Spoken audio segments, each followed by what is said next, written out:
Assalamualaikum warahmatullahi wabarakatuh. Jumpa lagi dengan Bapak di pembelajaran ilmu pengetahuan sosial. Hari ini kita akan mempelajari tentang kerajaan-kerajaan Hindu, Buddha, dan Islam yang ada di Indonesia. Sebelum kalian menyaksikan video, persiapkan dulu diri kalian dengan buku dan alat tulis, serta catatan agar kalian nanti bisa mencatat hal-hal penting yang ada di dalam video berikut ini. Silahkan mengikuti. Alhamdulillah, kita bertemu lagi di pembelajaran ilmu pengetahuan sosial.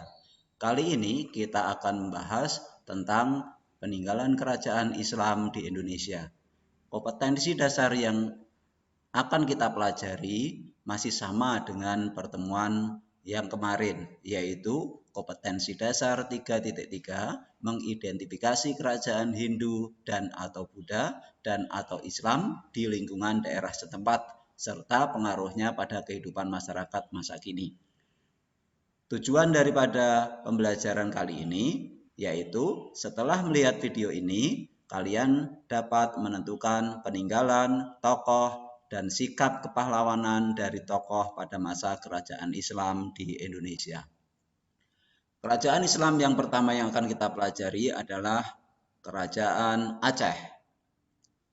Kerajaan Aceh atau Kesultanan Aceh terletak di utara Pulau Sumatera dengan ibu kota Banda Aceh Darussalam.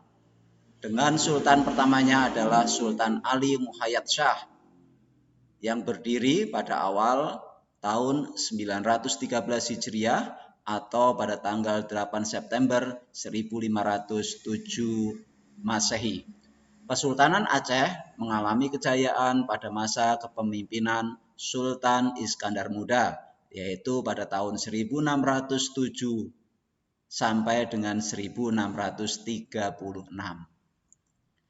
Sultan Iskandar Muda menjadikan kerajaan Aceh sebagai pusat perdagangan dan pusat pengembangan agama Islam.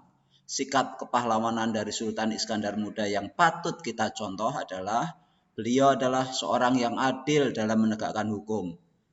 Beliau juga mengutamakan kesejahteraan rakyatnya.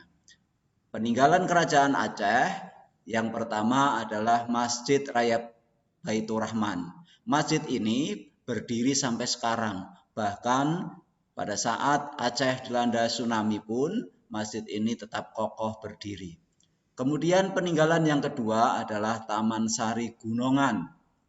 Taman Sari Gunongan ini dibangun untuk persembahan permaisuri raja. Kemudian yang ketiga Masjid Wa Indrapuri.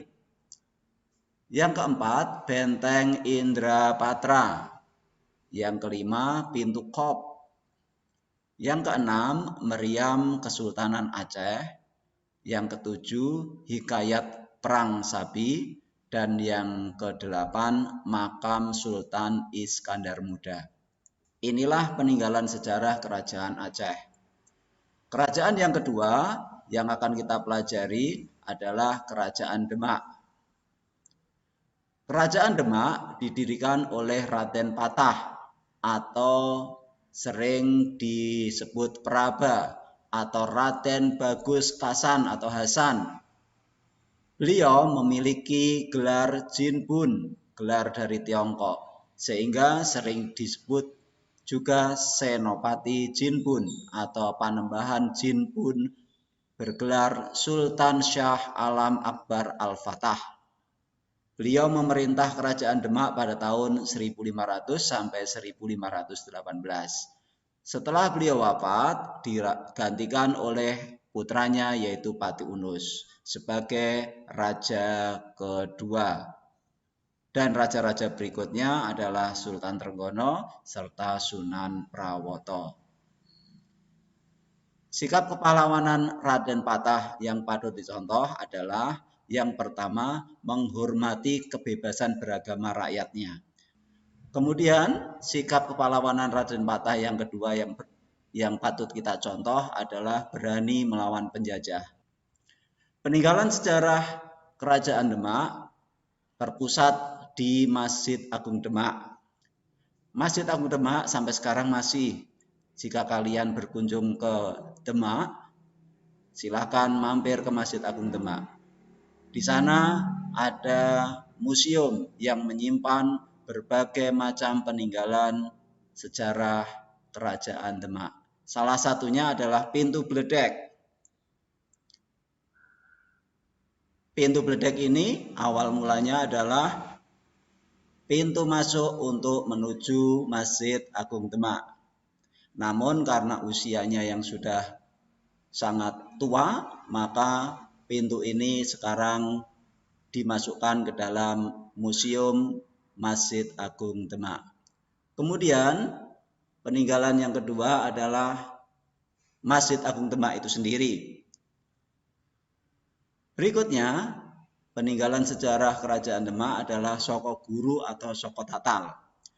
Salah satu tiangnya terbuat dari tatal, yaitu potongan-potongan kecil kayu yang diikat menjadi satu sehingga membentuk sebuah tiang.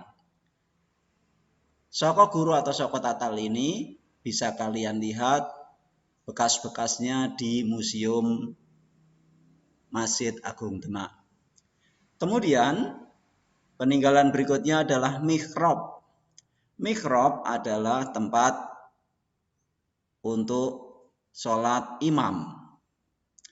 Di dalam mihrab ini ada ukiran kura-kura yang menandakan kapan dibangunnya Masjid Agung Demak ini. Selain itu juga ada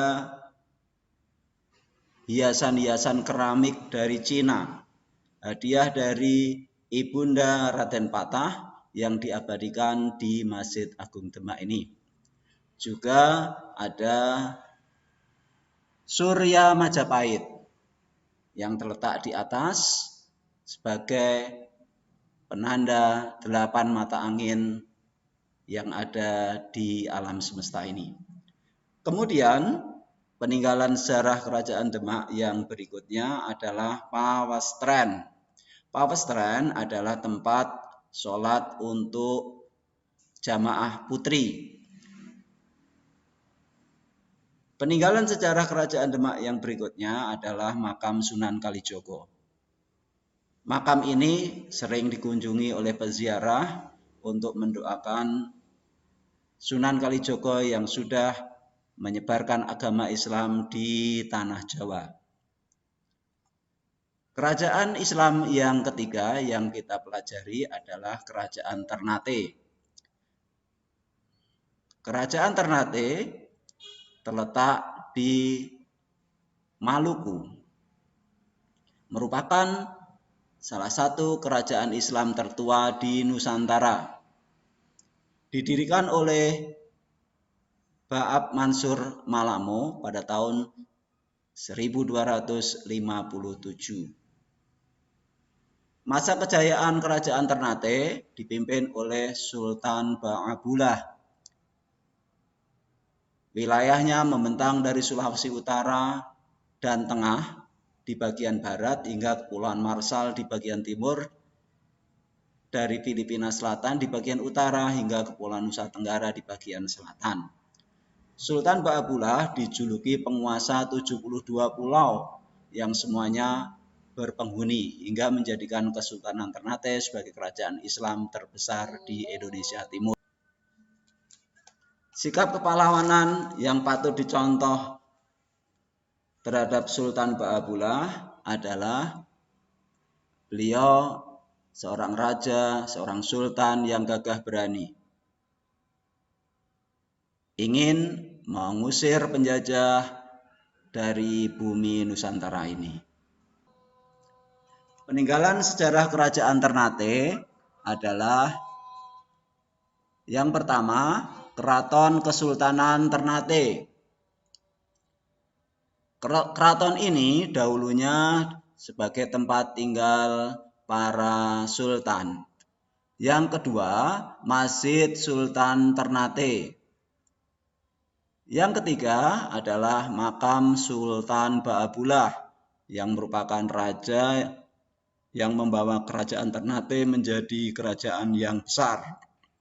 Yang ketiga adalah Benteng Toluko. Demikian materi kita hari ini tentang kerajaan Islam yang ada di Indonesia. Semoga menjadikan diri kita lebih cinta terhadap agama Islam yang sudah diperjuangkan oleh para pendahulu kita. Semoga bermanfaat. Bapak akhiri, billahi taufik wal hidayah. Wassalamualaikum warahmatullahi wabarakatuh.